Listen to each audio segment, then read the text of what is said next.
please give one specific example of how you have served the people of District 4? I have over the years been involved with the youth of your area in developing the Christmas tree club and also assisting with the young people in that area and cleanup campaigns. And several years ago, my family and I had several meetings in Red Hill trying to get the district council, community council going to provide home for disadvantaged children within the community. That did not bear fruit. We did not have the kind of support and attendance from the community at the time. But it is something that needs to be done. I've been in politics for 34 years. And at the time when I entered politics, at the time when Angola was in a very traditional stage of its development. And one of the important aspects of that development was to ensure that people in Angola avail themselves of housing stock that was capable of withstanding the ravages of hurricanes and those kinds of things. And the people of Angola decided that they want to build sturdy homes. And one of the things that was necessary to be done was to pour roofs, pour foundations, because at those times we did not have concrete trucks and those other facilities. And most people were able to achieve those things by the help of their neighbors coming out and supporting them all over Angola. And one of the things that I did at the beginning of my political career was ensure that I was a part of that kind of exercise, which ensured that people in my community, Valley South, Valley North, throughout Angola, were able to work together to achieve those objectives. It's a part of the very early stages of Angola's development. It was during those periods that I was able to get the support and love and concern of the people of my area and of Angola. We were prepared to do those things whether we were elected representatives or whether we were vying for political office. Over the years, I've held all kinds of clinics to ensure that our people are able to get the support that they need wherever they are. Whether it involves filling out a form, getting a visa, doing a business plan, whatever was necessary. Those are the things that the servant of the people continues to do. As we go forward, there are other things that we can assist our people with. And we should do that with humility and also with concern and compassion, because we know that the people have needs. There's so many ways that I can say that I've served the people of District 4 and Angola on the whole. For those of you who've been around for quite some time, I was the founder of the John King Memorial Cycle Race. I've served as the president for 10 consecutive years. I've served at my church as youth director for 13 consecutive years. I've worked in many areas assisting people. Folks who come to my house at 12 o'clock at night having problems with the children. I would have to go and listen and try to sort them out where I can. I've served in Angola in so many ways. If I go on, I could be here all night. But in 2010, the people of District 4 gave me the opportunity to serve them, and I've done it to the best of my ability. I've served them well. They would call me at any time. If they have a problem, I would go and assist. There's so many people who call me with different issues, and I would have to go and assist them in various ways and manners. Serving is truly what I love to do. I've been doing it all my life. If you can ask anybody about me, I've been serving people all of my life, and I will continue to serve the people of District 4 and Angola in general. As young people finding our way in this world, we often make mistakes. We also understand that our leaders are not perfect and not infallible. Please tell us of something that you did or said in leadership that, in retrospect, you should have handled differently. That's a tough question, but nevertheless, as a young politician and new to government, I know I've made some mistakes. Not that it was intentional mistakes, but for me to pinpoint and say that I've made a mistake, I would not be a person to sit here and say that I actually did not make a mistake. I know I made mistakes, but there's one mistake in particular that I made, and I learned from it. I learned very well, and I know I'll never make that mistake again. Being as a politician, when you want to get things done, you have to put your foot out to get things done. I went out and I did something outside of exco decision, and I paid for it personally. So government actually did not have to pay for this. So I will not really mention what I did, but I did something outside of exco decision, and I learned from my peers all these things has to go through exco. It was in the early stages of the first year in government, and I've really learned from that. But everyone makes mistakes, and I'm not perfect. And like I said, it's a learning experience. And my first 4 years plus has been a learning experience. Next time around, I know better, I won't make those mistakes. So, for me, forward ever, for this one. I recall that during my employment, I was addressing some members of staff, and one of my colleagues was also present at the moment. I was under a little bit pressure then regarding this Sunday service, and my response to her at the time is not one that should have. I should have been. It was letting her down. I had to apologize to her after, because I really felt terrible about the incident occurred in front of many of our colleagues.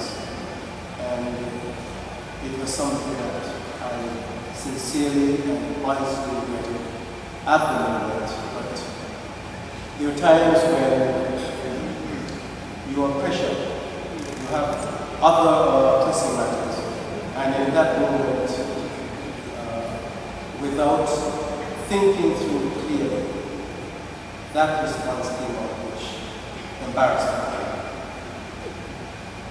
And I felt it to this day. Mr. Moderator, even after the privilege of having to answer the question third, it is still a tough question. But I must say that over the years, especially in your leadership positions, you encounter young people who need assistance. And very often you believe that assistance is always material.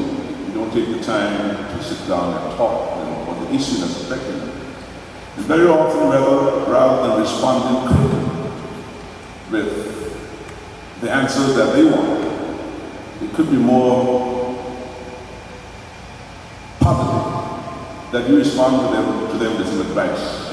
Hear exactly what the problem is, work with them through it, and perhaps the solution that they would have thought would have been the solution is not the solution that they should embark on.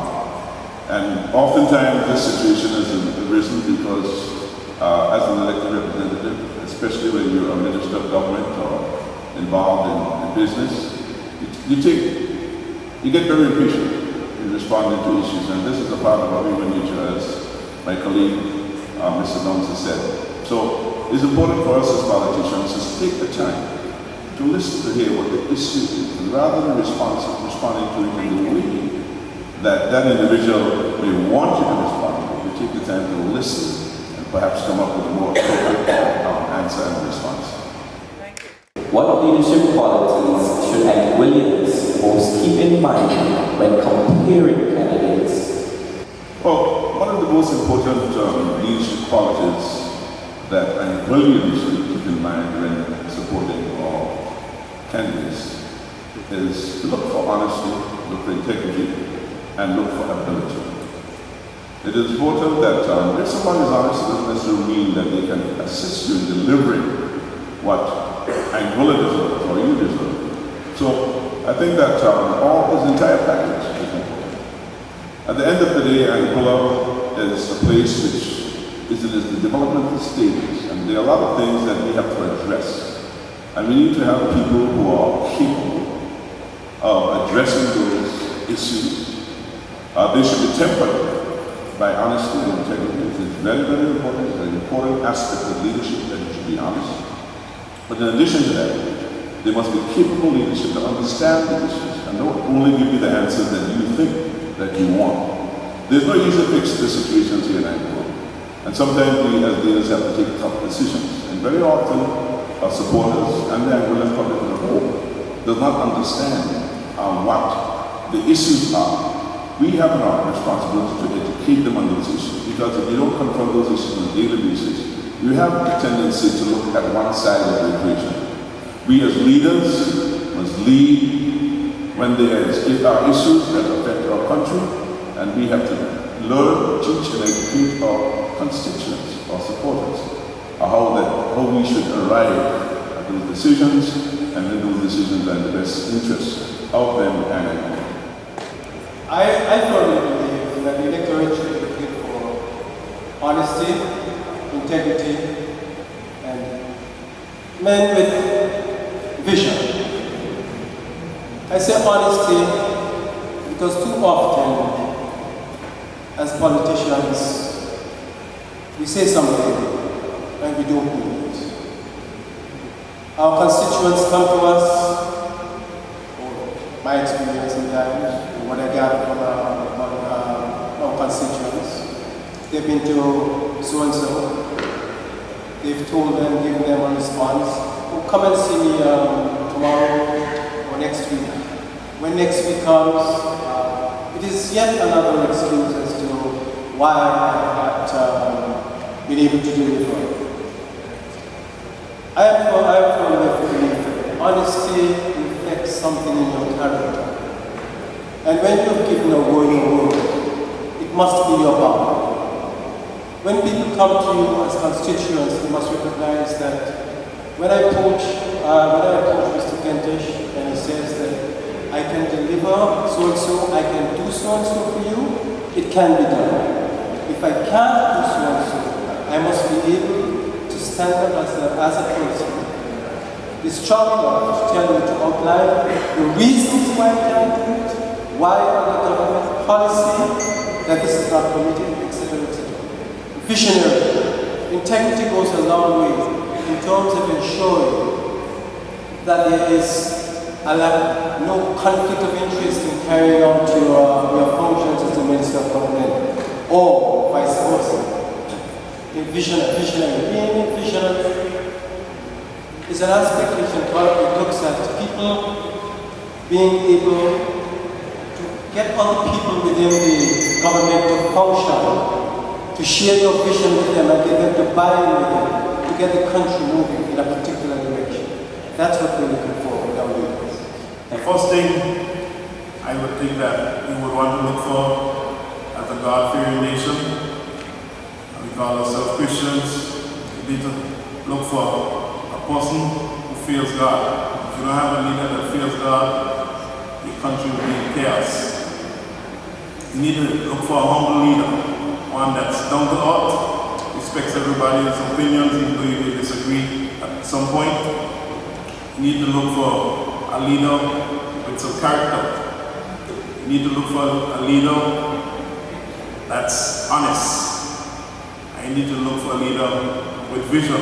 The Bible says, without vision, people perish. So a leader must have vision. He must know where he wants to take his people. And not only take his people there because that's where he wants to go, but he needs to listen to their call. We need to have leaders that are respectful, respect others, whether they be at age 2 or age 102. Leaders need to have respect for each other. We need to look for leaders that will put others first, not be self-centered, because after all, it's about the people and not about the leaders. Leaders make decisions that will affect the people, so it must be about looking out for others. And we need to choose a leader that sticks to his word. If he says he's going to do this, expect it from him, and he need to stick with his word. He gives you his word, he needs to keep it. As young people, we are shaped by those in whose care we are placed. For example, our parents, guardians, reverends, pastors, counselors, and teachers. Question: please tell us of a teacher who played an important part in shaping your character? I can think of the late teacher Albina Lecoq. She played a very critical role in my life, not only as a teacher, but as a mother as well, in the absence during the period when my mother traveled to England in search of a better life for her family. But teacher Albina was a lady with a compassion, kind. She recognized that if you can only give that child who was probably borderline the additional help, she exerted that kind of influence and nurtured those kind of people.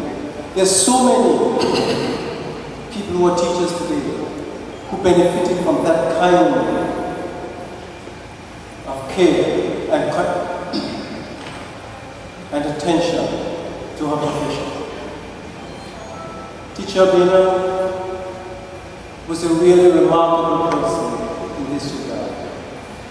She lived for education, and no matter who you were, for what walk of life you came from, she always felt that given an opportunity, every child was able to make it to the top. And this she made the mission of her life as a teacher. One teacher that has really helped to shape my life, she's no longer with us, very dear teacher, the late teacher Tony Sarge. There are quite a few teachers that have helped me in my life, but teacher Tony sticks out, she stands out above them all, because during my time of going to do exams, she would always try with us, regardless of how disgusted we were. She would make sure that we do our work. She had a lot of patience with us. She really tried hard with us. And even though she was a very loving teacher, she never spared the rod. I can remember she sent us over to Mr. Vanderpool's office quite a few times for not doing our homework. And I actually learned from that. I got like some awards for that. And that was it. So she has really helped me to shape my life in so many ways. I mean, when I think of how she lived as a person and how she taught as a teacher, how she cared for people and children on the whole, the children are our future, she has played a great role in shaping my life. And I really do miss her and thank God for people like Teacher Tony and all the teachers who That's a very difficult question, and I was very curious to determine exactly who qualifies as a teacher. And I know that my early years of training was at the Teacher's Test Preparatory School, where I went for my primary school education. But as I reflect on the persons who have made a difference in my life, the teacher that I can think about is my father, because he was in fact a teacher. For many, many years, he taught in Angola, he taught in St. he taught in Nevis, before he decided to take up a position after training in agriculture. And one of the things that stuck with me over my life and that has made a difference in the way I view and deal with things is one day when I was sitting at home doing a math problem. At the time I was in second form. In those days that was, I guess, Form 1. And there was a difficult problem that was posed to me, a mathematical problem that was posed to me, and I was struggling with it for a period of time. And my father came and he tried to assist me with it from his background in teaching and training. And after about, it seemed like an hour, it may have been 15 minutes, he said to me, "Son, your future is dim." And that made a very significant impact on my life. I've remembered that all my life. And very often there are teachers who say things to you that you may not realize that a student would make a difference. But when he said that to me, it turned my life around. I immediately became serious about my studies and education, and I immediately adopted a different approach because I didn't want my future to be dim. And I hope that no young person here in this audience tonight, you in the debating society, want your future to be dim. And I hope that all young people in Angola would have the opportunity for someone to say to them, whether it's a teacher, whether it's a parent, whether it's someone in the community, to say to them something that has an impact and turn their lives around as it did for me. Thank you. Mr. Guns, you have been the elected representative for District 4 for almost the past 5 years. How would you rate your performance as the people's representative? I'm not a person who really believes in rating myself or blowing my own trumpet, but as a newly elected representative, I think I've done my best with the little that we've had. Everyone knows that we had financial challenges as we got into office, and we've overcome some of those. We still have a long way to go. It has not been easy, and it will not be easy going forward, but I would want to say that with the strength of God Almighty, I have to say thanks to Him for seeing me this far, and rating myself as a Minister of Infrastructure. We've had quite a few projects that we would have loved to see on stream, but due to financial constraints, we could not get these projects on stream. There are quite a few that we were able to accomplish within the past few years, and there are quite a few that are still on stream. But as it relates to leadership and my ministry, we've been doing our very best. I really do appreciate the support of my other minister, the Chief Minister. We're going quite a long way. We've worked very hard on renewable energy campaign, and that we have still some water issues to deal with. But I rate myself as a junior minister. I don't consider myself a rookie anymore. I rate myself a very good rating for first time. In rating my opponent spent almost 2 years objecting to the passage of the education bill on the basis that he had an objection to the vaccination. That, my fellow voters, would have affected the access of our young women to tertiary education, regional and international. And a minister taking that position is one of being irresponsible. It also had the effect of almost denying Angola of almost 300,000 euros in grant.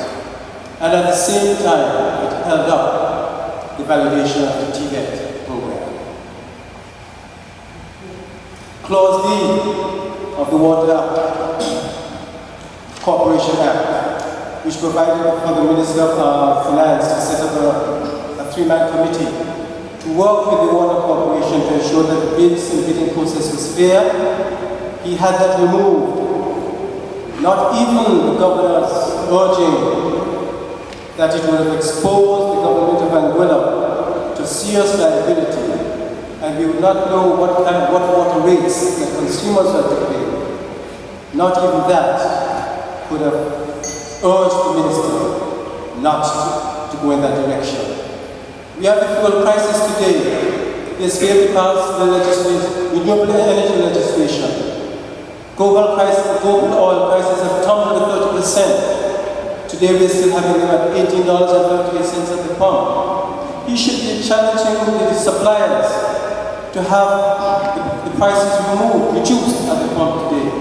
That is his responsibility. Instead, it is the Dove party that's leading the charge in that direction. I would have to rate Mr. Guns in the context of the government that he's a part of. As a junior minister, I would expect that he has some leadership from the Chief Minister because he's the only senior minister in government at this time. And this government is involved in an approach, a confrontational approach to delivering the services and the goods that the people like want. They have been confrontational with the governor, the British government, the public servants, the investors, the opposition, everybody. And at some time they've been confrontational with themselves. And I think that the time has come for a new approach. But specifically about Mr. Guns, I think Mr. Guns has made some serious mistakes because there are times when he has stood out. And one of the areas that he stood up on for many, many years is the Education Act. And as Mr. Fincher says, he has caused a lot of lag in the ability of us as a country to move forward in aspects of education which are so important to us. He's also stood up in his response to when he first came to office with the Anglican Board, and he took action, supported action at the time when he was president minister and decided that he wanted to dismiss the entire board. This is not in keeping with due process in a system such as this. So those are the kind of things that I'm concerned about. Again, one of the most egregious things that I think he's committed is use his technical offices as adversaries and gone on the public media and spoken about them in ways that are very degrading. Because as a minister of government, you are the leader, and your technical officers are there to support you and guide you. And those are people who have the expertise. As a minister of government, we all got here in the beauty contest. I got in the beauty contest 25 years ago, and so did Mr. Guns. So I think that we need to pay attention to our technical advisors, and that we should not insist in continuing to degrade them and continue with this blame game that seems to be a pattern of the Anglo United. First of all, I get accused for holding up education. I support education to the hilt. I tell youngsters all the time, get a good education. The TVET bill, Education Act. I'm not going to support something that has wrong in it. I come from a Christian home. You take that away in the Education Act, and I spoke for 2 hours in the House of Assembly against the things that were wrong in the Education Act. So it's not that I held up the Education Act. I was elected by the people. The Christians who supported me. I have to defend my faith as well as the people. So as it relates to the Education Act, I don't take blame for holding up the Education Act. There's a process that had to be done. We went through it. I was probably the only person opposed, but I did not oppose the act. I opposed certain things that were in the act that needed to be changed. They did not change them, but I still stand against them. As it relates to water, my good cousin said we made a decision at Expo. By Expo is where we make the decisions. People are concerned about the high rate of incarceration of many of our young males. How can we reconnect with those Angolan youths who have turned to gangs and deadly violence as a way of life? Thank you, Mr. Moderator. Unfortunately, we have adopted in Angola an on-again, off-again approach to the issues of youth violence and crime among young people, and gun violence and the like. I think that we have not taken the time to get to the root of the problem. As far as I'm concerned, it is the most important issue affecting our nation because it secures all our people, and particularly the investment that we have made in our people as human resources and in our country in terms of economic development. It begins, I believe, in the home. That's the first place. It continues to the school. It continues to the community. It continues wherever people are responsible for young people.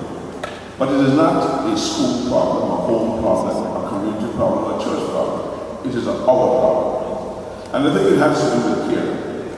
It has to do with ensuring that the basic needs and requirements for young people are met. Young people need to be loved, they need to be cared, they need to be considered. And also, they deserve to live in an environment where their needs can be met. There are families who don't have the wherewithal to support their children. As they get older, they have the issues of jobs. They don't have jobs available to them, and they languish in regular sparse standards. So I think that the youth need a holistic approach to addressing the issues that affect them.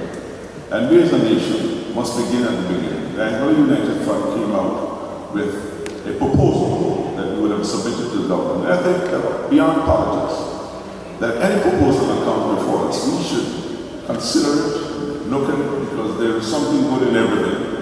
And I think the time has come for us as a nation, not only as individuals, not only as politicians, not only as teachers and parents, but as a nation to respond to the needs of crime among young people.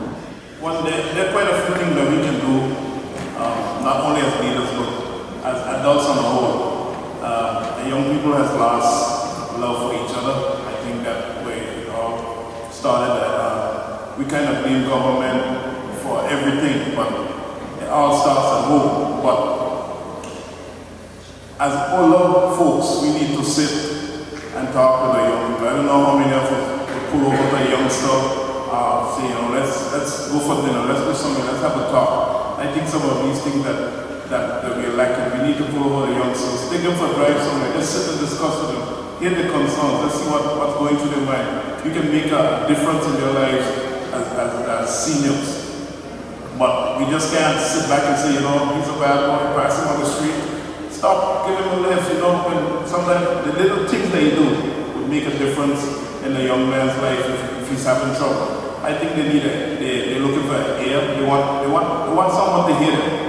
So we need as seniors to take some time out, spend with our young people, have some activities with them. Take them someplace, take them to St. Martin for a little trip, take them to a restaurant for lunch or something, take them to your home. But sometimes we're a little bit too big for that. My house is too good to have somebody in it because he comes from nowhere, he's a bad boy in the street. But these are the things that we need to do as elder folk to help our young people and direct them in the right path. If we do these simple things, you'll be surprised, they'll go a long way. Mr. Moderator, some of the things that we need to do to capture the interest of our young men who are turned to violence. These young men really need us to meet them wherever they are, talk to them. At the moment, they see no hope, no direction in their life. They need those of us within the community who are role models, who can sit and honestly give them some advice as to how they can turn their lives around, where they are currently, what they need to do to get to a different place in life, how to think more positive. But one of the issues, the fundamental issue underlying that is employment. These young men need work so they can have the ability to earn their keep, to have some self-esteem. That is what they are yearning for, to be independent. They don't see a way out of how they can, on their own, ever get a house or this sort of thing. Those are some of the issues that are affecting them badly. As adults, as Mr. Grom says, sometimes we can talk and invite them to our homes, talk to them, let them see a different way of life. They need care, they need love.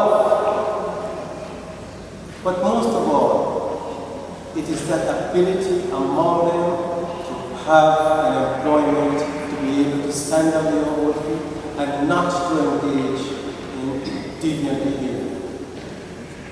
They are very good young men. They have talents. But we do not have the support structures, the technical schools to send them to develop their skills and keep them on the job. Thank you. As young people, we are repeatedly admonished to resolve our differences amicably. How would you describe the tone of the political discourse in Anguilla during the 2010 and 2015 election season? The tone in the 2010 general election left very much to be desired. It was terrible. And I think that is one of the reasons why you have, and it's kudos to three ladies who have still decided to be in the race. Because some of the very disparaging remarks that were made against women is discouraging for others to come forward. And that sort of conduct, we should never countenance in our election campaign in this country, ever again. Mr. Moderator, it was a very bad example for young people who may have aspirations to enter the political field. If that is what is that the kind of conduct that we expect from our leaders, why should I tarnish my image by entering that field? That is the image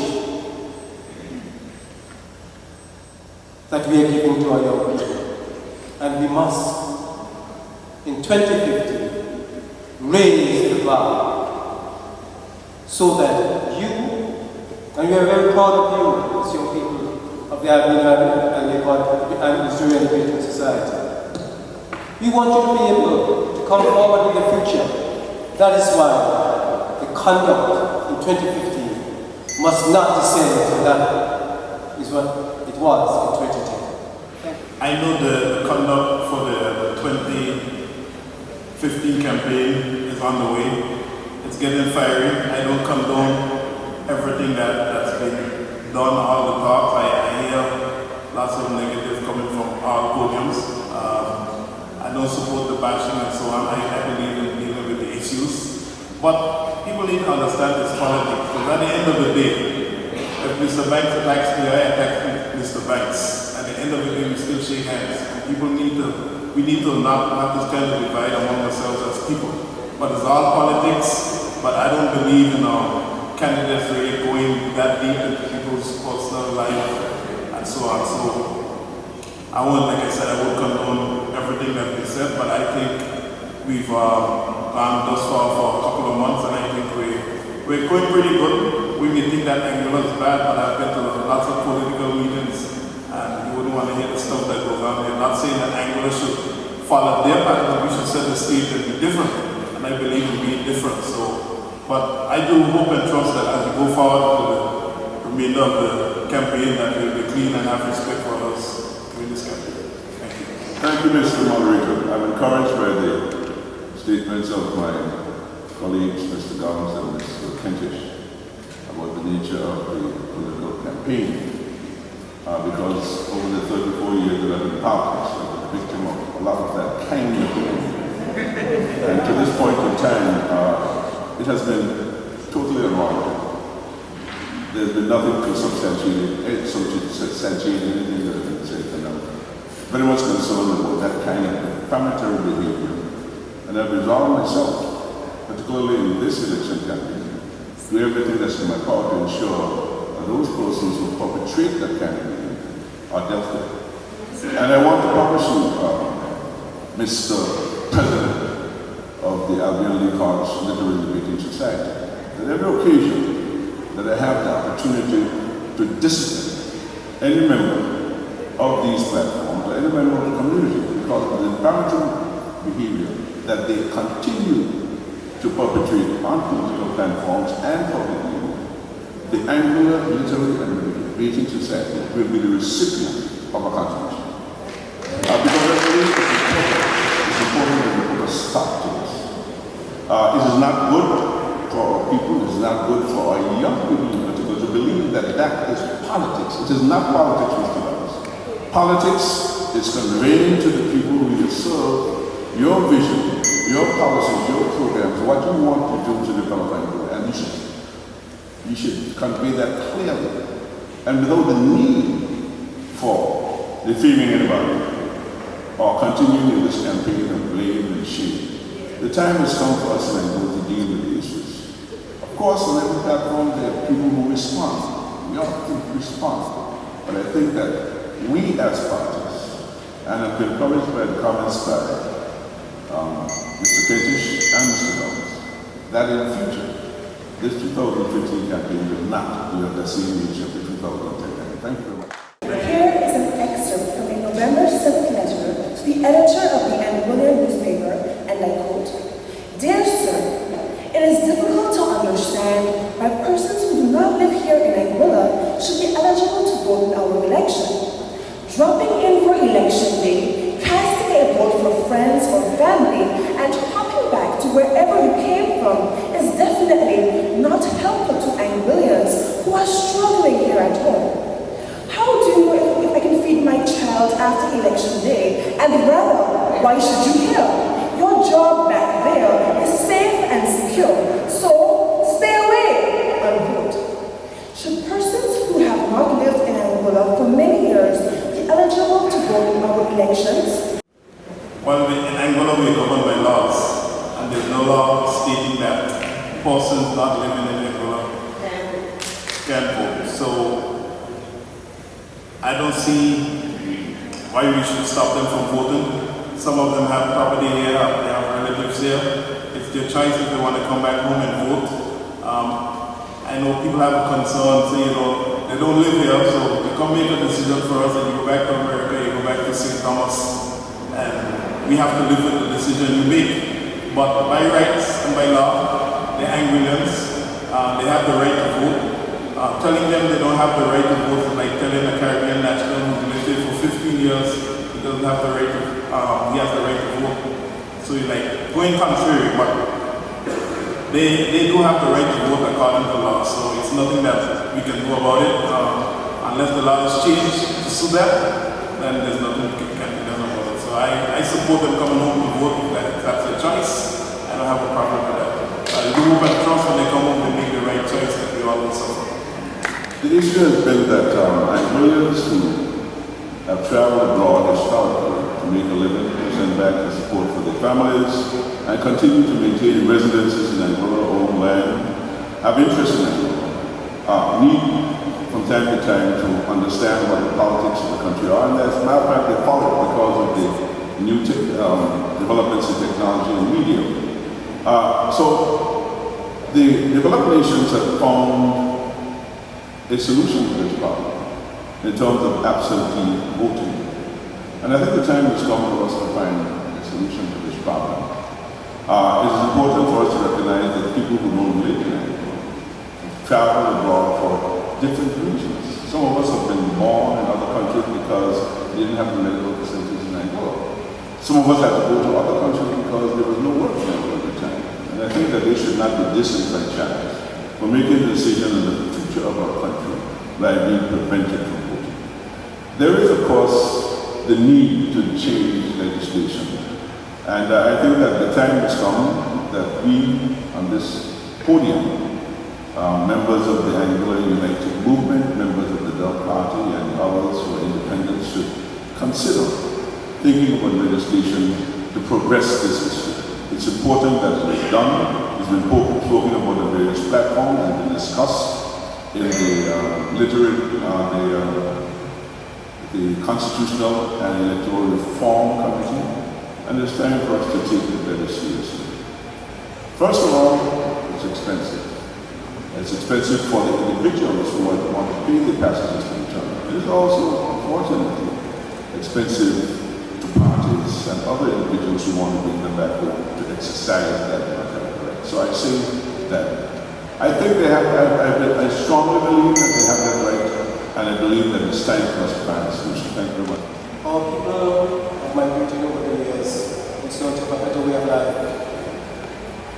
And consequently, many of them have made investments in Angola. They've got homes here. They've made regular visits back home over the years.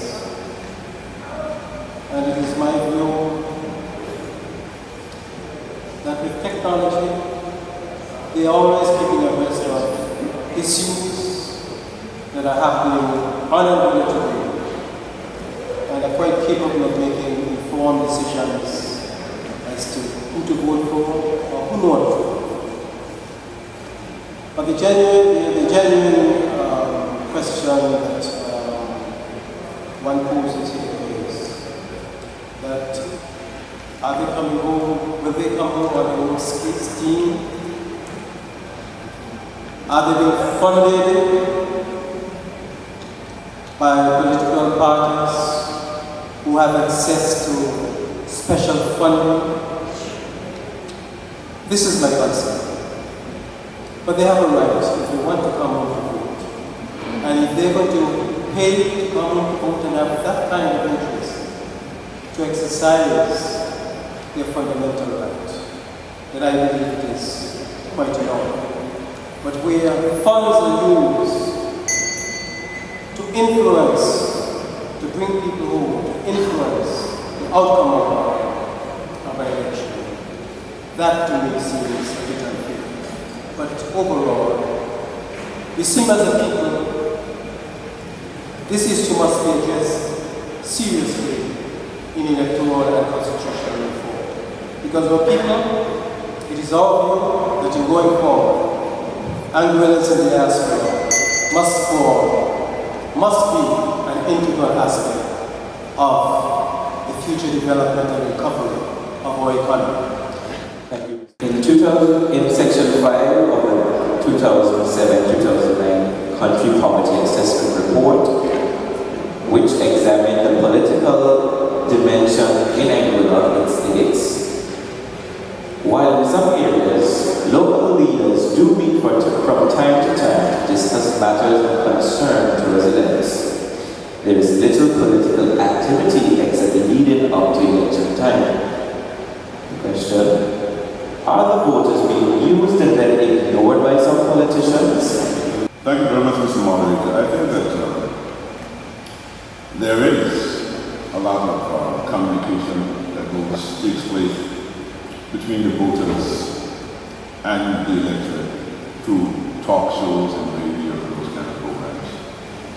There's need for a lot more public town hall meetings, things of that nature, where interaction between the people and the political leaders.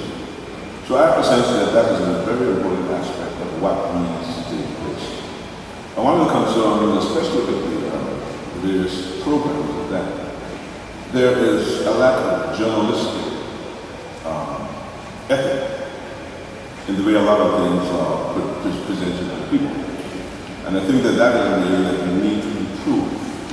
I believe it is the entitlement of every political party to have a platform to express their views. And very often they may express them partially, biased. But at the same time, we need to develop more programs. And there are a lot of them in development in radio and globe, where there's a more balanced approach to presenting the issues and engaging political leaders. And I think those kind of programs need to be encouraged. We need to have a lot more communication. There are a lot of political public consultations that have taken place in recent times, the last 6 months of this government, a lot of public consultations. We've had a number of public consultations during the time we were in government. So there is a demand for more of that. And I certainly support the argument that it seems that only around election time.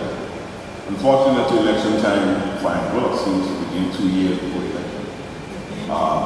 But at the end of the day, that continuing dialogue needs to take place. I would say, I cannot say that the voters to a certain extent are being used. They have to vote to elect the politicians. But my view is that the electorate, the constituents, after the election, they fail to hold the politicians accountable. Go to them and ask them questions as well. But on the contrary, as the leaders, the real motive is that the leaders have not taken the responsibility over the years to hold a regular dialogue within the communities, within their districts, to let their constituents know what programs are taking place. What are the problems or issues that you're facing within your communities? How can we address them, work on them? What are the plans for government for developing sports, education, and the rest of it? There's very little information being given to the, for instance, bills. Consider the recent electoral reform bill. It was at the 11th hour. It was already in the House of Assembly for passage when it was postponed and taken out of public consultation. That highlights the paucity of meetings held by our leaders to enlighten our constituents. In St. Thomas recently, they complained that they only see the politicians every 5 years when it's time for elections. And they're saying that they deserve to have meetings with the politicians to be updated on what's happening there. Well, I can only speak for myself. I don't believe in people's houses when election time is around. I've always been a community person. I've always stopped and say hi. My district is pretty big. If you ask me, it's probably too large, but that's the case, and that's what we have to deal with right now. But you won't be able to get to everyone. Sometimes you can meet someone, the person will say, I haven't seen you in a long time. But last week you saw that person, you spoke with them. Sometimes you meet them on the road, you stop, you have a conversation, you meet them walking, you pick them up, you give them a lift at home. So I can only speak for myself, so I can't really say that that people ignore until the election time comes around. I try my best to visit everyone that I can. I can't get to everyone all the time, every day, but I think what people actually is attention. And I don't have a problem. I enjoy my job. I enjoy meeting and helping people do what they have to do. But you just can't get to everyone at the same time. So it's a bit difficult in constituencies that are large, and the Valley North is very large as well. So, but I can't say from my personal opinion that people are ignored from my side and only looked at when election time is around. So I can only speak for myself. Should government finance a race car or drag race track for Anguilla? Financing a drag race track. In the current fiscal climate, it is going to be very difficult for the government of Anguilla to finance a racetrack for our youngsters who are interested in the sport. It is a very important sport. It keeps a lot of those young men busy. They are very talented when it comes to tuning up those cars and fixing up those cars. They do a fantastic job. But as they now say, they need the necessary track on which they can put their skills to play. Regrettably, Anguilla is not in a position at the moment. But I would suppose that somewhere along the line, if government come with the lands, identify a land that is a land somewhere that is suitable, and through the efforts, fundraising efforts on behalf of by the members of the Taxation Club to raise funds for the construction of a racetrack, and government in the meantime also, where it is possible, contributing financial support as it goes along, then certainly it can happen. But government cannot be relied upon to do everything. The current budget, there are lots of demands placed on that. The current fiscal climate. And I would dare say that I believe any government would be willing to do that, providing the kind of finances available. But we will have to do so based on their needs, provision of land, and the question of contributions. This moderated drag racing is interesting. I think it's a pastime that a lot of our young people are involved in, and every part of the world, the region that you go, this is something that young people get involved in. What is important, not to finance it, but to facilitate it. I think that the most important aspect of drag racing that needs to be done with is regulations, especially the safety regulations that need to be put in place. With any facility that comes into being, and the government should be part and parcel of any discussions and moving this issue forward. Young people need expression for the energies that they have. The exuberance of youth is important to be harnessed in a positive direction. And we can do that in a way that can encourage and support other skills among young people. Because people in drag racing learn auto mechanics, they learn bodybuilding, they have passion for something that is not destructive to them as young people. It can always lead to different things and different opportunities. And I think that we need to pay serious attention to it. Regulation and ensuring that there are safety issues in place must be a part of this. We cannot afford to have our youngsters racing on the streets of Angola anyway because they can have an opportunity for that expression. It is not something that is that should be legal if it's done in the correct circumstances. But based on the present legislation and based on the safety of our residents, based on issues that affect the noise, pollution, and a lot of things of that nature, it's important that we look at all of those issues when deciding where such a facility should be. But there should be serious discussion. Our young people need outlets for this passion, this exuberance to be part of that level, that stage of their lives. So I would say that facilitate, but not necessarily finance. Thank you, Mr. Moderator. Drag racing is a sport that our young people are really attracted to nowadays. All the youth from very small ages, they get attracted to race cars, trucks, and all that sort of stuff. I believe that if a government has the finances to support a drag strip, they should. If you don't have the financing, that's another story. Because if the government doesn't give any financial support, where would the youngsters get any sort of support to build a track? Because it's pretty expensive. So I would support any government supporting a track. Having a track to take the youngsters off the road. The drivers on the road will not be endangered by having youngsters trying to race against their cars. So any government, I know this government as present cannot support the drag racing strip for the youngsters. We've told them that, but we'll help them in whatever way we can with material stuff and help them to get the sport going forward. But once the government has money, I believe that the government should support the youngsters with the track. In 2001, a British study concluded that nearly every girl, regardless of her ability or socioeconomic status, performed better in single-sex classrooms than co-ed ones. Single-sex education was particularly beneficial to girls. Every one of the top 50 elementary schools and top 20 high schools in Britain are single-sex schools. Question: should the separation of boys and girls be considered as part of the solution to learning problems in Anguilla? I would not support that.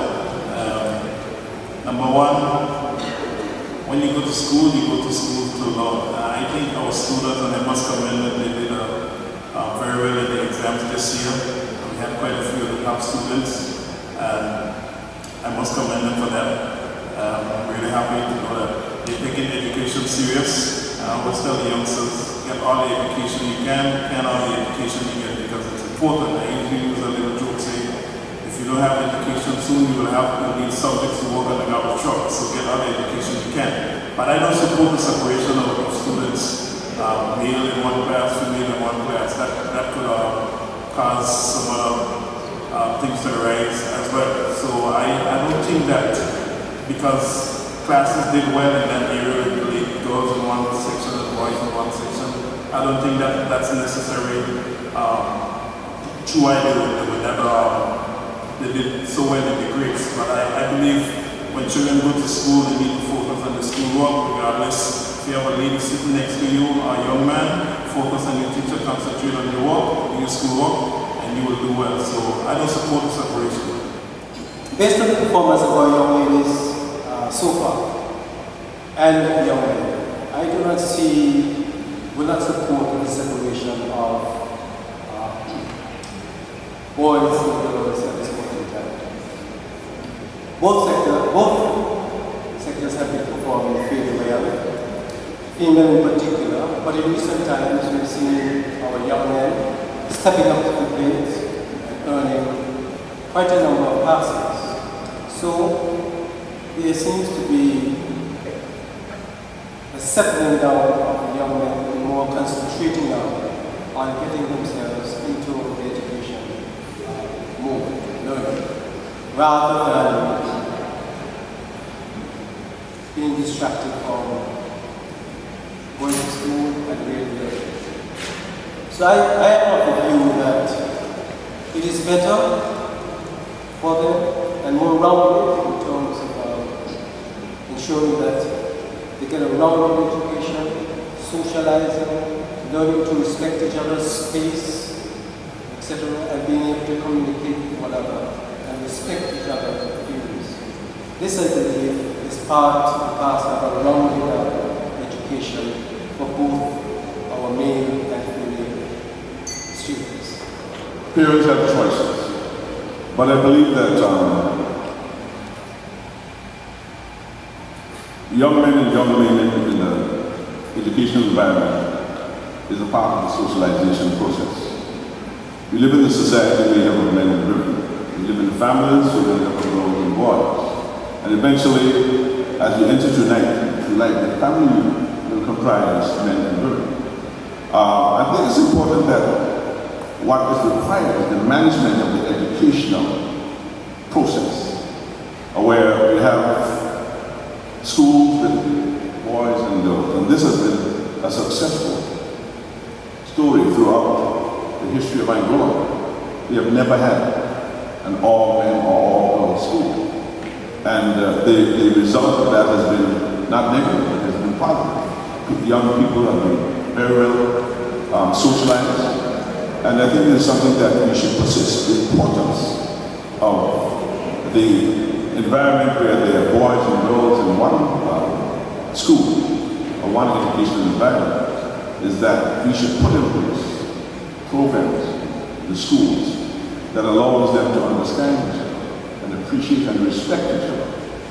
That should be whole well for the schools, the churches, the community groups, and so on and so forth.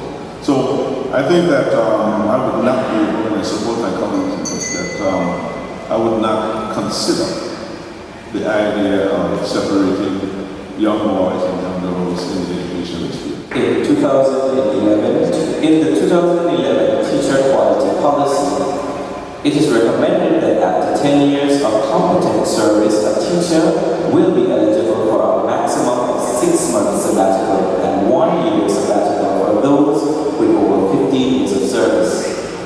Is this really cost effective?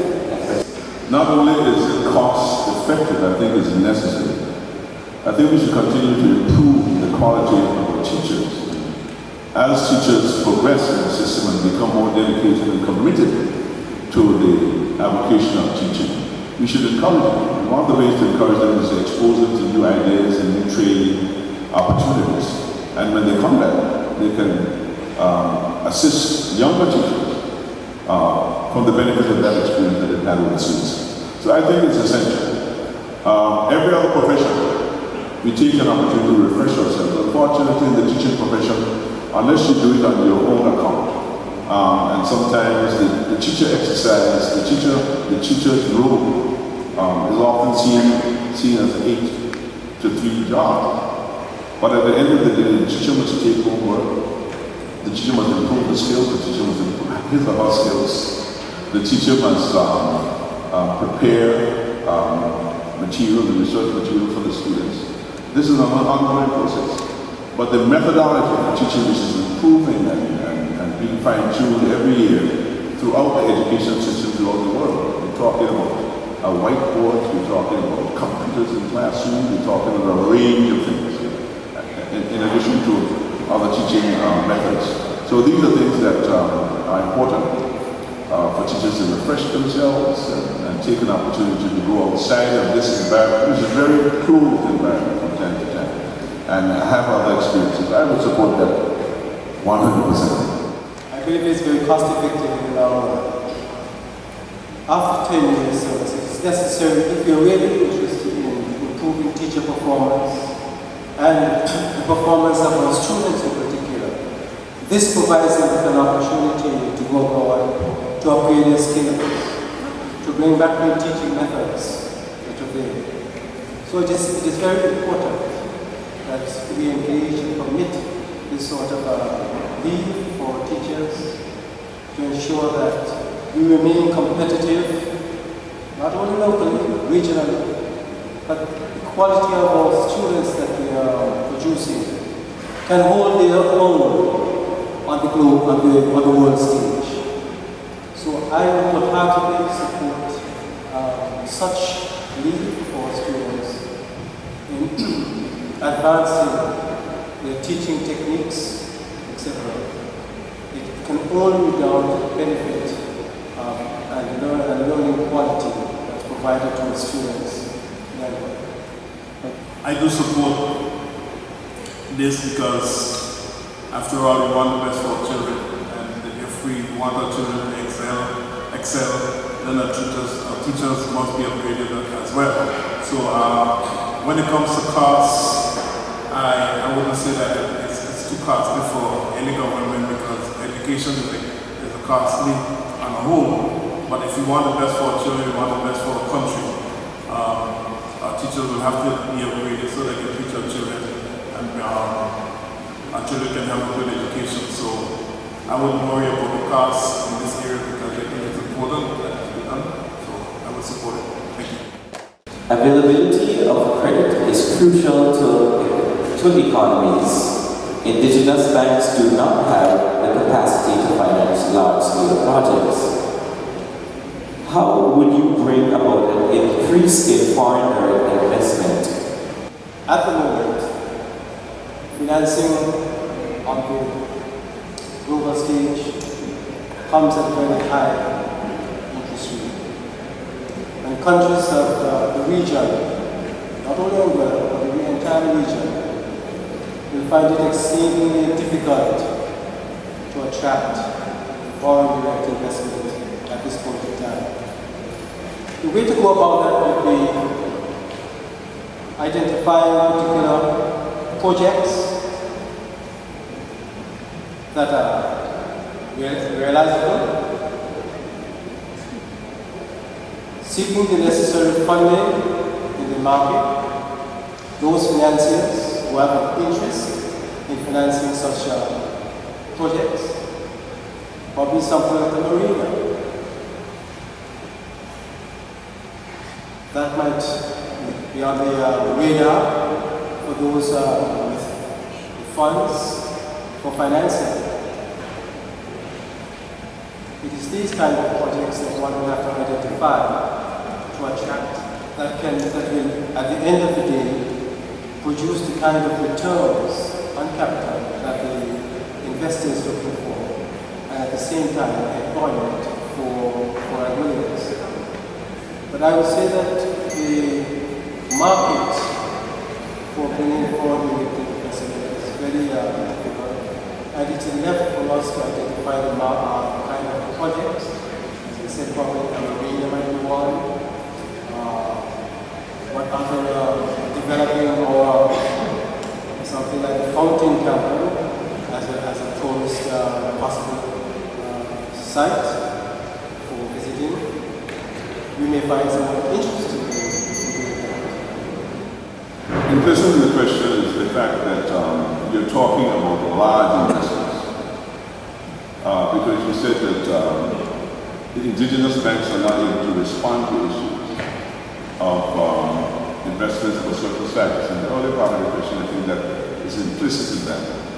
And I think that it is important that we as a country recognize the importance of indigenous banks in our developmental exercise. Now, increased foreign investment is important for every country. They need it in the United States, the largest nation in the world. They need it in the UK, they need it in Europe, other parts of the world, and they certainly need it in Angola. But whenever we have an opportunity to develop institutions that support local investment to be able to address issues of the nature that foreign investment has been used for in the past, we need to encourage that. And because of that, I think it's a serious issue that our indigenous banks are now in a state of flux, because they have been providing wealth creation for our people over the years. And not only have they been able to support local Angolans, but they've also been able to support foreign direct investment as well, because foreign direct investment comes with the funds that they have available, but they also seek support on the local stage. So we need to have a twinning of the two. We need to have robust indigenous banks, because indigenous banks are community banks. They understand the issues of the community and they respond to them as they've responded over the years. Foreign direct investment is important because it brings new capital But working together, they must have the support of the digital banks and the commercial banks in the area. And for our people to compete, we have to strengthen that sector as well. First of all, not always do investors come to you. Sometimes you have to go and look for investors. This government has been privileged. We just signed an MOU for a project on the eastern end of the island. It was some $300 million. That was investment that came to us. And today we took an MOU to the Executive Council for a project for the corridor area is long overdue for some $250 million. So we have to go out and look for investment at times. It's not going to always come to you. I know quite a few people. Angola is a country that quite a few people would like to invest in to develop and help develop our country. I've met quite a few people that are willing to come to Angola and help develop our country, but there are quite a few things that have been holding them back. Some of them are still planning to come to Angola. So I think as leaders we need to go out and look for investors, even though some may come to us, because as a 35 square mile country, we're not fully developed as yet. So we have quite a way to go, but I think we need to look for investors who will be willing to develop our country in such a way that all people will be happy and be beneficial to all. We can all have good lives. Why has the cruise ship share of the tourism market not been included in the development of tourism in Angola? I don't know if that's a question that stated correctly, because cruise ships do come to Angola, not as regular as probably we would want to, but we do have some smart cruise ships that do come to Angola, and they have to anchor out because we don't have a cruise port, so that's one of the major issues that are affecting us. Not that this government or probably any government is against cruise ships, because cruise ships help to develop a country. Taxi drivers, everybody makes some money, but due to us not having a cruise port, we can't accept the large ships. So we still have quite a few ships that bring maybe like 250 passengers that come to Angola. So cruise ships do come to Angola. Thank you. Very early, the government, going back to 1976, the Hastings Report, and subsequently, governments of Angola over the years have been focusing on low volume, high value tourism. This has been the mantra of most of the tourism ministries over the years. And cruise ship tourism, mass cruise ship tourism, has been excluded. Not only because of the lack of facilities and the lack of resources on island to support mass tourism, but because it has been felt that mass cruise tourism does not fit with the product that we're trying to build. Now, there are a lot of arguments going back and forth on how that works. And over the years, we've tried to adjust that by talking about small cruise ship tourism coming to Angola. Over the period that we've been in government, they've been ships that brought 300 people, 250 people. I believe as far as 600 people coming once a week or twice a month. We need to determine exactly what it is. Angola has been involved in this as a core market for many, many years, and I think that it has served us well. It's important, however, that in addition to that core market, that we diversify the economy so that we can service other aspects of the tourism industry. For example, the small properties who may be useful as business hotels or regional tourism, and so on and so forth. So, in addition to that, it creates the opportunity for smaller businesses, small operators, taxi drivers, store operators, and so on and so forth. But we need to develop the infrastructure on land to address that properly. And I think at the end of the day, mass tourism will belong in Congress, but we cannot determine at this point how we can accommodate with the thrust that we have in low volume, high volume tourism as a core part of the industry. The governments for 4 years, they have embarked on a policy of upscaling tourism. that has consequently fit into our marketing program. However, it is felt that with that kind of marketing, cruise ship tourism has not really been considered. But over the years, we've seen that one government, and that we are the current government, we have made efforts to attract small size vessels to Anguilla, carrying probably 200, 300 passengers.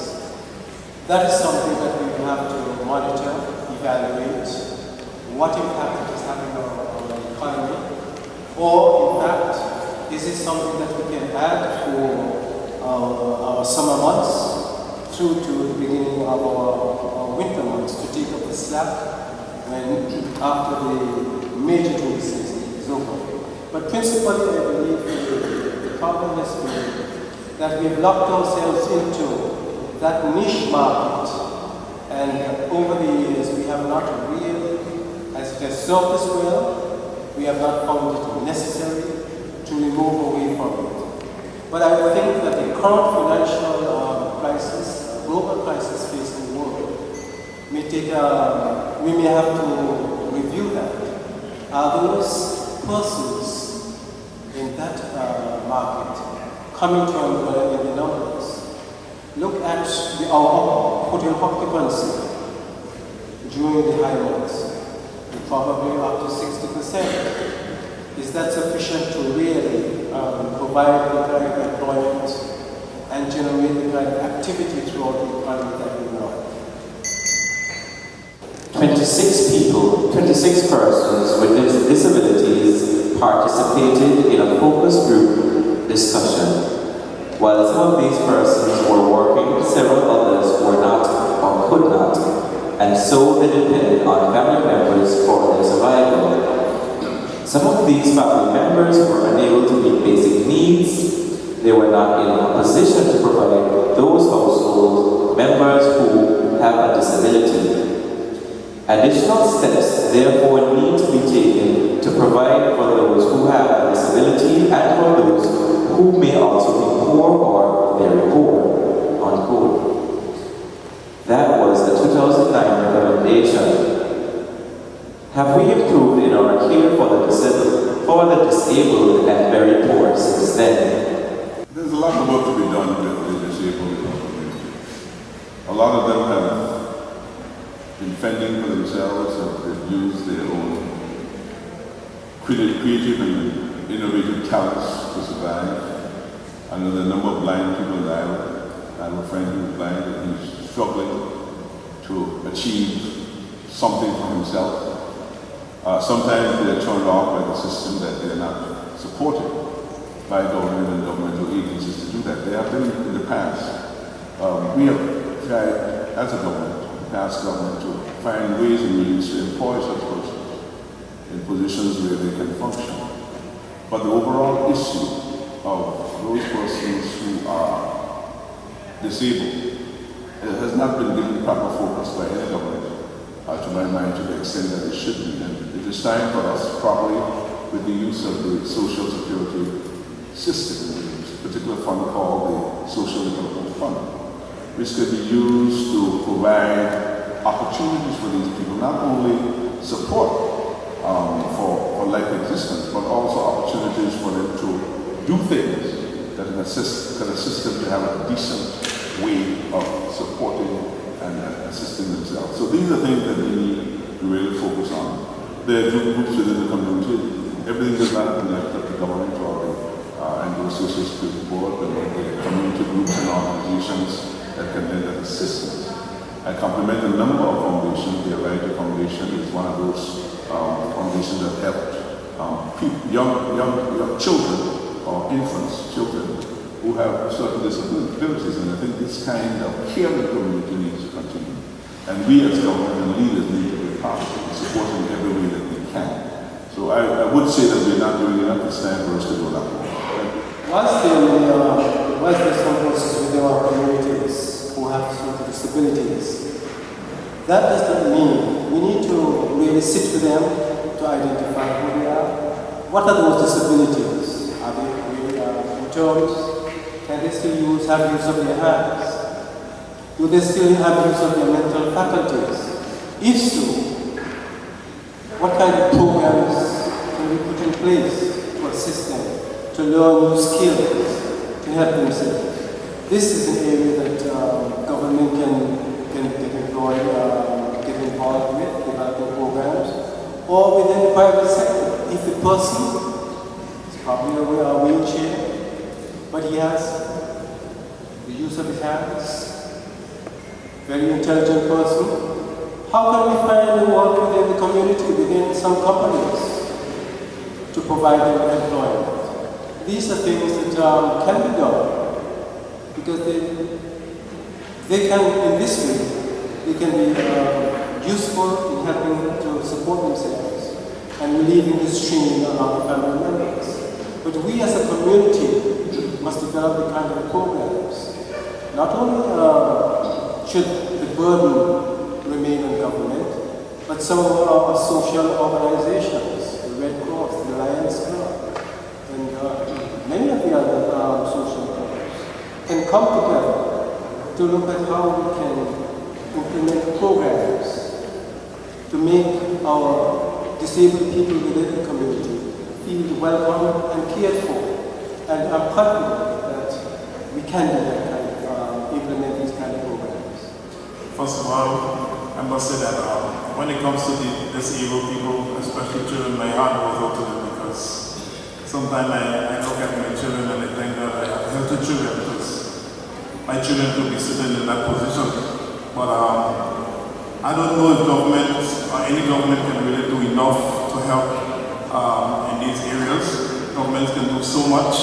I know this government has been doing their part, this administration has been doing their part to help in areas with the disabled families and so on. This government has also just taken on a job for 2 youngsters who were disabled not by birth, but because of accidents. And we've been working with them, and I'm glad to know that they're actually working in the government office. And I think every government should look out for the disabled people, because it's not a nice feeling. It could be one of us, whether it's by accident or we were born that way.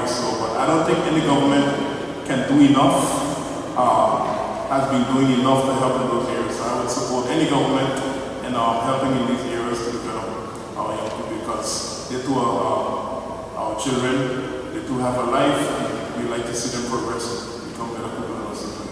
The implementation of the interim stabilization levy as a method of bolstering government coffers has attracted much criticism. If elected, would you support the repealing of any taxes? The stabilization levy. Yes, businesses have complained that it has imposed tremendous burden on their ability, on their cash flow problems today. As a result of that, many of them have laid off workers, some persons within the hotel industry. The Brown Hill Contact Center is closed as a result of the implementation of the stabilization levy. So it has impacted employment within the community. Our view would be that a holistic view must be taken of taxation and how we pay taxes, a general discussion with all of the emergency stakeholders in the economy, what they can afford to, how they can afford taxes they can afford at the moment. But generally, that tax ought to be removed. The replacement of such, it must be replaced by something. There is the last government suggested that there should be resident asset tax, I think it was, that should be charged to villas on their sale, and this would help to bring in additional revenue when that happens. We all know that country operates from Texas. We had to implement the stabilization levy. You know, when we got elected, we had 3 years to have a balanced budget. And we will start on 3 occasions in our first year, and we lost revenue within the first four months. So the stabilization levy had to be introduced. I don't support removing the stabilization levy. You will not have a balanced budget. If you remove the stabilization levy, then you have to increase tax somewhere else. It will be on your driver's license. Will be charged a tax for the youngsters going to school. We have to charge a tax somewhere else to make up. So I will not support the repealing of the stabilization levy. The stabilization levy is paying for lots of stuff in this country. We're paying the police officers that have to keep watch and protect us. We're paying the teachers, we're paying government ministers, we're paying farmer ministers, pension, we're paying lots of stuff on the stabilization levy. So I will not support us repealing the stabilization levy, because if you repeal it, remove it, you have to replace it with something else. Tell me what you can replace it with if you remove it. The interim stabilization levy is a bad tax, and it must be repealed.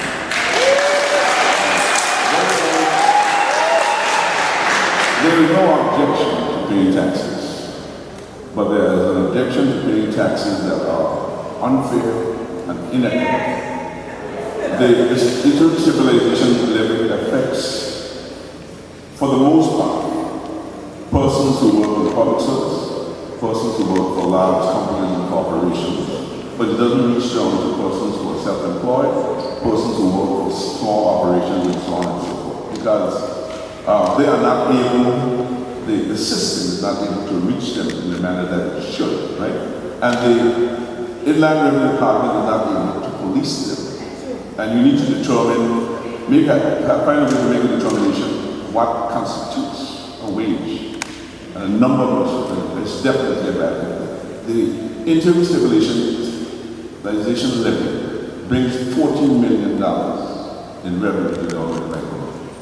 It does not only pay police and teachers and firemen, it pays, is a part of the consolidated revenue fund. It is like every other tax. It does not pay any specific person. It pays everybody. It helps the government of Angola to meet its requirements. My view is that because it's a bad tax, we should find other ways of generating revenue. One of the ways that is a bill to the government of Angola going forward is the fact that during our period, when we were trying to attract foreign direct investment to Angola, one of the aspects of the memorandum of understanding was to forego certain upfront taxes and create ongoing streams of revenue. One of those was the resident resort asset levy and the golf resort asset levy. These are measures and other measures, including reduction on the expenditure side and generating more economic activity. Because in 2004, 2005, the government in Angola did not need to force any new taxes. Thank you.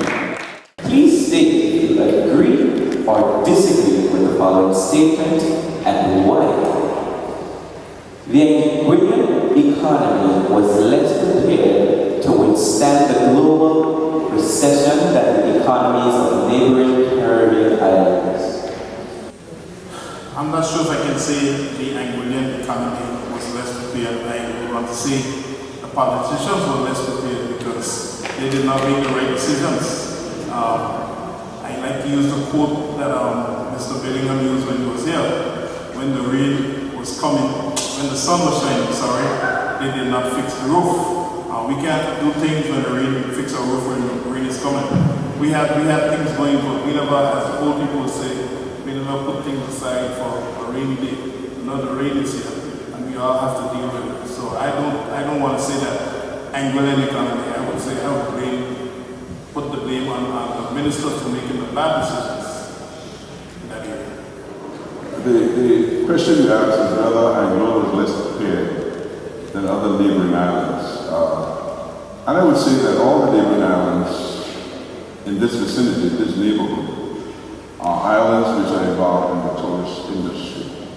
And all the tourism industries throughout the world have been affected by the global recession. Anguilla was in a lower stage of development of tourism than, for example, the neighbors in St. Martin. They've been in the business for a long time and they've had the infrastructure and the plan to survive certain aspects of the tourism industry. In Anguilla, we were just beginning to build a tourism plan and expand the tourism plan to address issues of tourism expansion and tourism development.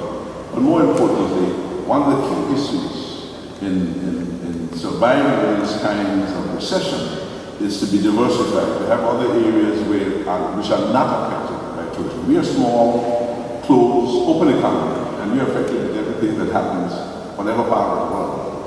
It has to do with oil prices, it has to do with visitor arrivals to Angola. On 9/11, our tourism was affected because people had to travel in this part of the region, because tourism was remain right now. But I want to say to Mr. Gomes in the statement that he's made is the fact that you can always prepare for rain, but you cannot always prepare for monsoon. So you can put aside in the good times sufficient to tide you over when times become hard. But you cannot anticipate how long that time, that period would last. And this is one of the things that we were not successful in because we have other things to attend to, like $60 million in education support for our children, like $70 million in road, like $80 million in airport expansion, like $20 million in acquisition of new lands, like $30 million in primary school and secondary school development, and a whole range of things. And in addition to that, we were able to inject $1 billion in lands. I would say, one,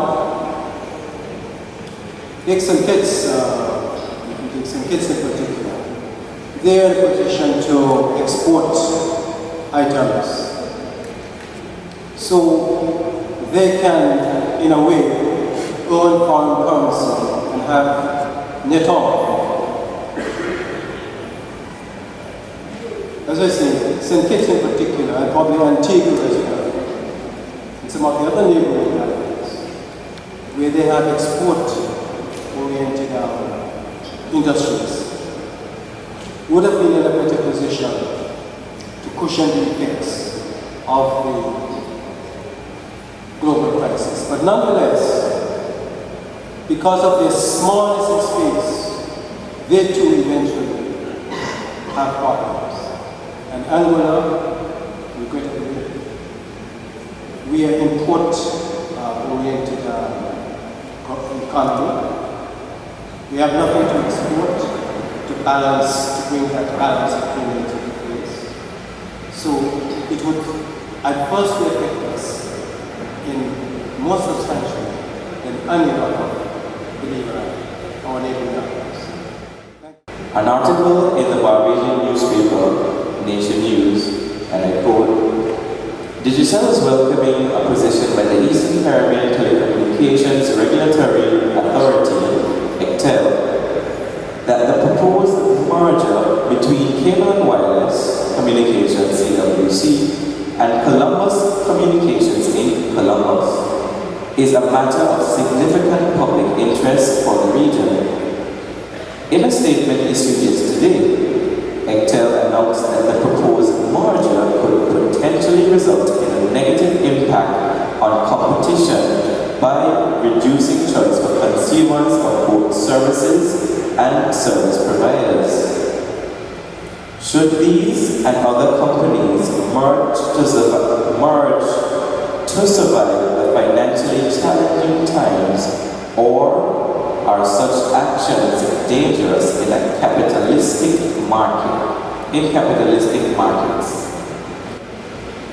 I'm proud to have been a part of the telecom liberalization exercise that took place in Angola way back in the early part of 2000. It was a model for the rest of the region, and we, as a matter of fact, our regulatory arrangements, the Utilities Commission, has served us well And we have been able, as a result of that liberalization, to experience the kind of competition that now exists between Digicel and cable and wireless. We always have to be concerned when companies get political advantage. And there must always be regulatory agencies in place that examine the kinds of ways that these agencies acquire or build relationships with other companies that will have a less than competitive, will have a superior advantage on their competitors. I am not au fait with all the aspects of the arrangement between Columbus Communications and Cable and Wireless. I'm also aware of the merger between Digicel and Caribbean Cable Communications. So the question is, which is a more less regional issue, it's a more localized issue. So I think that some attention must be placed in this area. We as customers of both of these companies want the best for ourselves. At the end of the day, those companies, they are not out there to support the interests of customers. They are out there to support the interests of their shareholders. And this is something that we have to bear in mind. The difference between companies and governments is that companies and the CEOs of persons who run those companies support the interests of the shareholders. Government support the interests of the customers and the shareholders who are the people of the country. Mergers are the norm in business internationally. The two mergers that you identified, regrettably, I don't know much about them. However, my position would be we should raise some concerns at the end of the day as to the quality of service that the region will benefit from, whether we get better rates for consumers. These are issues that our governments ought to be concerned about. On the contrary, you have Digicel raising concerns because it's now about to face competition as well. Will this merger between the two, cable and wireless and United States entity, provide better rates of service for customers and regions? We do not know. That may be a possibility for arising of competition. But Digicel sees its market being challenged, and I'm not here for one or the other. However, on the contrary, my opponent indicated that he was proud of the deregulation of the process in Angola in the 70s. On the contrary, I have my concerns because there were those in the industry who felt that when we were deregulating the industry, it was at that point in time that both cable and wireless should have been made to go public. And by doing so, the consumers of this Angola who were supporting cable and wireless would have retained significant dividends in the economy of this country. Similarly, they allow Digicel to come in again as another multinational. That should never happen. First of all, we need to find out if they're having financial challenges, because I think both companies are doing pretty okay. But that's a decision that they would have to make as companies. They're living in a global world, competitive world. Everyone will have to compete. Competition makes it better. I'm not in support of the merger, but that will have to be their decision. As from the government standpoint, we can't make that decision for them. But they will have to know what's best for them and what's best for the customers. Government's main thing would be, as it relates to the customers, ensure that the customers are happy. That should be their motto as well, ensuring that the customers are happy. But I would not support the merger at this time, but then again, it's their choice. The government does not have a say that they will have to make a decision on that, but that's just the world of business today. Thank you. Let me once again express my sincere thanks to being involved in the debate this evening, and to the talented members of the Nigerian Liberating Society. If this is so, the future of Angola is in very good hands. Let me say that the Angola in which my generation survived will be a totally different Angola for you young folks today and tomorrow. It is going to take the election of leaders with a different mindset to chart a new roadmap for Angola. It is my hope that from this evening and throughout the debates, that you listen to the issues coming from the various platforms and be able to vote intelligently. Your vote will decide the future, your future, many of you in here youngsters. It will decide the future of those in 6th form and 5th form, right down to preschool. That is how responsible that vote is in the 2015 general election. It ought not to be taken seriously. You cannot and should not vote based on emotions. This 2015 election is a watershed moment in the history of our country. I'm very much grateful to the Albania Parliamentary and the BT Society for giving us this opportunity to be here.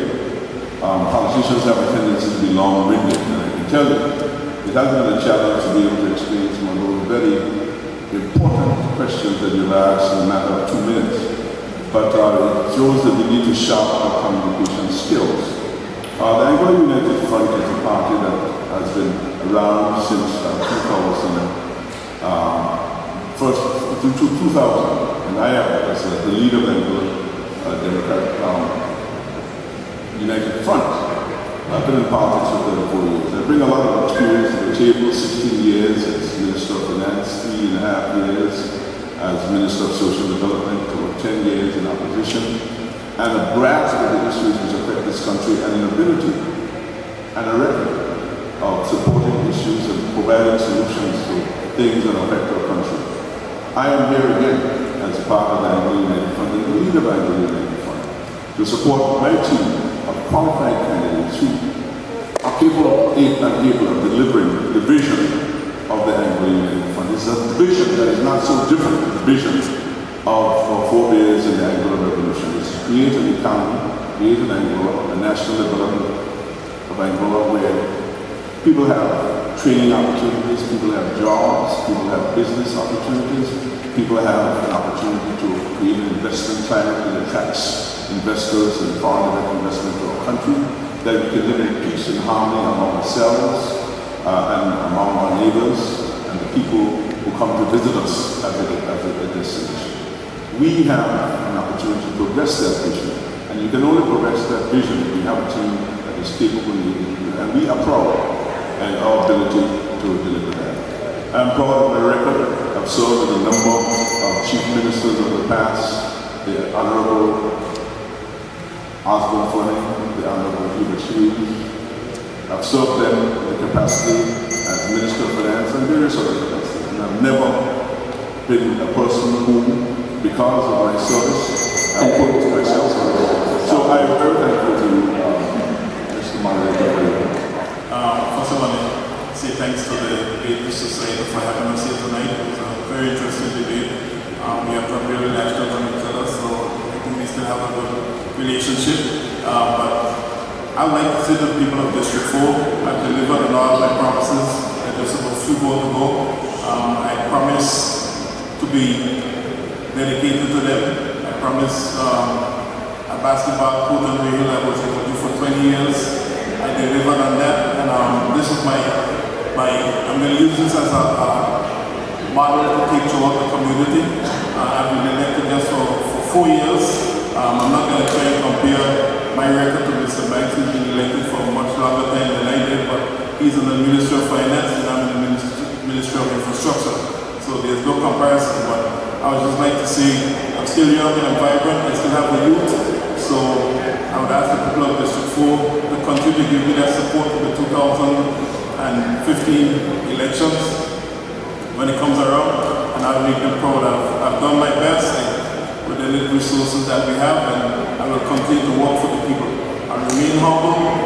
true and remain honest and clean. And even though I may be called a lot of names, that's okay. I have broad shoulders, I enjoy it, I